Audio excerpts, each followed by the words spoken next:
तुमची राजकारणाची सुरुवात कशी झालेली? तुमचे वडील महापौर होते मुंबईचे. आम्हाला सगळ्यांना त्याची कल्पना आहे. मग त्यांच्याकडे बघून किंवा केव्हा वाटलं की what was that trigger point की जेव्हा वाटलं की आय शुड स्टेप इन?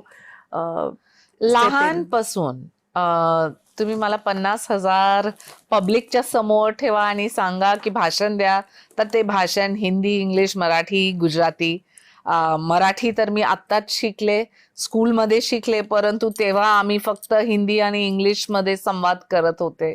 मला वाटते की राजकारण हे समाजकारण पण आहे आणि माझे वडीलने असंच आमचं अपब्रिंगिंग केलं की कोणी पण आले तुमच्या घरी, त्यांचं जे पण काम असो, हॉस्पिटलमध्ये किंवा ऍडमिशन किंवा कोणाचा व्यक्तिगत काय प्रॉब्लेम, त्यांना ऐकून घ्या आणि त्यांना मदत करा. तर आमची 2 संस्था आहे, जायंट्स वेलफेअर फाउंडेशन आणि मुंबई माझी लाडकी. मुंबई माझी लाडकी पर्यावरण आणि बीच क्लिनिंग आणि इको फ्रेंडली गणपतीवरती फोकस करते आणि Giants Welfare Foundation Rotary Lions सारखा आहे, परंतु आमचे 600 ग्रुप्स आहे.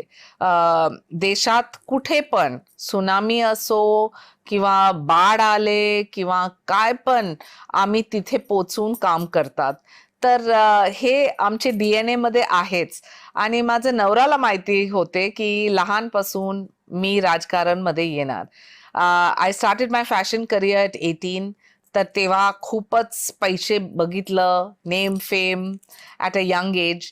परंतु जेव्हा मला राजकारण मध्ये प्रवेश करायचं होतं, माझे वडीलनी सांगितलं तूच ठरव तुला कुठे जायचं. माझे वडील आणि आदरणीय हिंदू हृदय सम्राट बाळासाहेब ठाकरे लहानपासून जेव्हा साहेब आमचे घरी येत होते, ते आम्हाला नेहमीच चायना चायना म्हणून, कारण China was a difficult name, used to make अच्छा. कार्टून्स फॉर अस.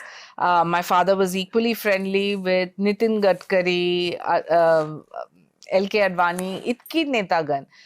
वृषाली एक एक ऑफिसमध्ये, तिथे काँग्रेसच्या ऑफिसमध्ये गेले आणि मी प्रश्न केले, तिथे कोणी माझं उत्तर सुद्धा नाही दिलं. भाजपच्या ऑफिसमध्ये मला उत्तर भेटलं.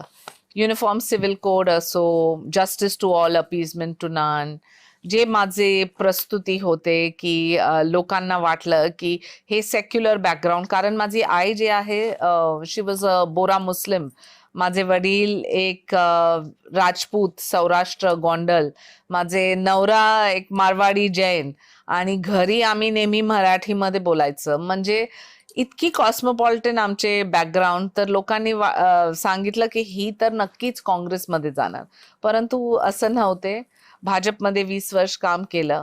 त्यानंतर आदरणीय एकनाथजी शिंदे आणि डॉक्टर श्रीकांत शिंदे त्यांच्यासोबत माझा संपर्क झाले आणि त्यांनी सांगितलं तुम्ही वर्लीतून लढा. तयारी झालं वर्लीसाठी. त्यानंतर काय अडचण, आणि मला सांगितलं की तुम्ही आमची रणरागिणी, तुम्ही लढा मुंबादेवी. आणि मुंबादेवी असं क्षेत्र होते जिथे it was literally like Pakistan 2.0. मुस्लिम समुदाय तर होतेच, परंतु red light area, Dawood Ibrahim, Iqbal Mirchi, जितकी अंडरवर्ल्ड आहे तिथेच राहतात. आणि खूप संघर्ष केलं ते इलेक्शनमध्ये.